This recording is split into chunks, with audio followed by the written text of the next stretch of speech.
Let's talk about charging your Garmin Vivoactive 6 and fixing any snags. First, identify the 4 golden pins on the back. Now connect the charger until it clicks securely. Then, plug it into any USB-C port you find. Personally, I often use a phone to charge.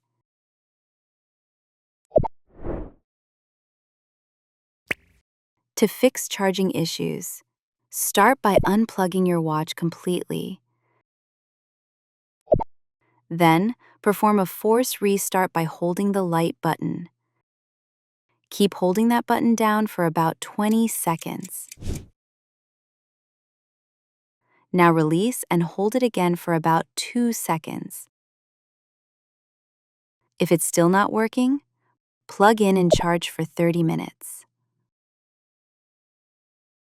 Finally, while plugged in, repeat the restart process.